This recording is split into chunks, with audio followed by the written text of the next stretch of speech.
তারপরে দেখুন এইভাবে বান্ডিল বান্ডিল টাকা উইতে খেয়েছে। আজকে কর্পোরেশনের অফিসাররা এসে যখন পরিষ্কার করতে বলেছে, তালা ভেঙে এই পার্টি অফিস, দেখুন দেখুন নেতৃত্বের পার্টি অফিস, তারা এখানে এইসব হোর্ডিং ব্যানার এবং এই বাক্স দুটি রেখেছিল।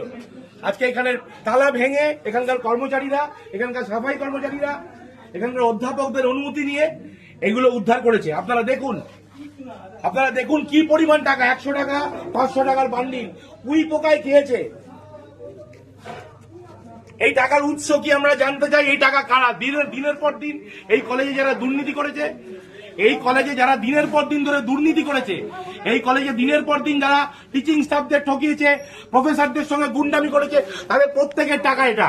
এবং এই টাকা কোথা থেকে এসছে তারও উত্তর দিতে হবে। আমরা আজ পুলিশ ডেকেছি, মিডিয়াকে আমরা খবর দিয়েছি, তারা আসছে, এগুলো তারা সিজার করবে, এগুলো তারা নেবে এবং তাদের প্রত্যেকের জন্য সাজা হবে। এবং আমরা যত ওপর পর্যন্ত যেতে হয়, আমরা যে একটা শিক্ষা প্রতিষ্ঠানে, এটা কি কোনো মন্ত্রীর হাতের তলা?